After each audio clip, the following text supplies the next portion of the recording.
ஏசாயா தீர்க்க தரிசன புஸ்தகம் 41 அதிகாரம் 10 நீ பயப்படாதே, நான் உன்னோடு இருக்கிறேன். திகையாதே, நான் உன் தேவன். நான் உன்னை பலப்படுத்தி உனக்கு சகாயம் பண்ணுவேன்.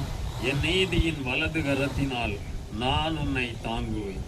வேதம் சொல்லுகிறது, ஆண்டவராகிய பிதாவாகிய தேவன் இந்த உலகத்திலே தன்னுடைய பிள்ளைகளை பார்த்து வாக்கு கொடுக்கிறார். நீ பயப்படாதே, நான் உன்னோடு இருக்கிறேன். ஆண்டவர் ஒரு மனிதனோடு கூட வாசம் பண்ணுகிற ஒரு தேவனாய் இருக்கிறார் என்று வேதம் சொல்லுகிறது. நீ பயப்படாதே. இந்த உலகத்திலே ஒரு மனிதனை வீழ்த்துவதற்கு சத்துரு எடுக்கிற முதல் ஆயுதம் பயம். பயத்தை கொண்டு வந்து அந்த மனிதனை எவ்வாறு வீழ்த்தலாம் என்று சொல்லி சத்துரு போராடுகிறான். ஆனால் ஆண்டவர் சொல்லுகிறார், நீ பயப்படாதே, நான் உன்னோடு இருக்கிறேன். திகையாதே, நான் உன் தேவன் என்று வேதம் சொல்லுகிறது.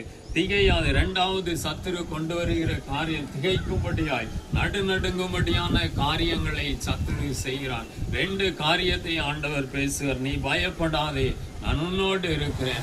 நம்முடைய வாழ்க்கையிலே பயப்படும் காரியங்கள் நிகழும் பொழுது ஆண்டவர் நம்மளோடு கூட இருக்கிற ஒரு தேவனாய் இருக்கிறார். திகையாதே, நான் உன் தேவன், நான் உன்னை பலப்படுத்தி உனக்கு சகாயம் பண்ணுவேன். ஆண்டவர் நமக்கு முதலாவது பண்ணுகிற காரியம் பலப்படுத்தி சகாயம் பண்ணுவார்.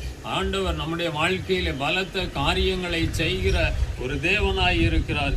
என் நீதியின் வலது கரத்தினால் உன்னை தாங்குவேன் என்று வேதம் சொல்கிறது. சத்துரு எந்தெந்த இடத்திலே நம்முடைய வாழ்க்கையிலே வெட்கப்படுத்தினானோ, எந்த இடத்திலே நாம் விழும்படியாய் செய்தான், அந்த காரியத்திலே ஆண்டவர் நீதி செய்து நம்முடைய தலையை உயர்த்துகிற ஒரு தேவனாய் இருக்கிறார். அதான் எழுதப்பட்டிருக்கிறது, நீ பயப்படாதே, நான் உன்னோடு இருக்கிறேன். திகையாதே, நான் உன் தேவன், நான் உன்னை பலப்படுத்தி உனக்கு சகாயம் பண்ணுவேன்.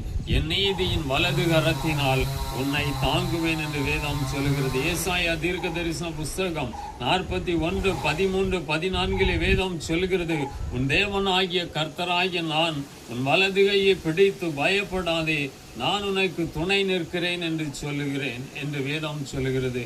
ஆண்டவர் சொல்லுகிறார், உன் வலது கையை பிடித்து ஆண்டவர் பயப்படாதே என்று சொல்லுகிறார். நம்முடைய வாழ்க்கையிலே திகிலையும் தீயையும் தண்ணீரையும் கடந்து வந்திருப்போம். ஆனால் ஆண்டவர் கூட இருந்து நடத்தும் பொழுது எந்த சத்துருவும் நம்மை மேற்கொள்ள முடியாது.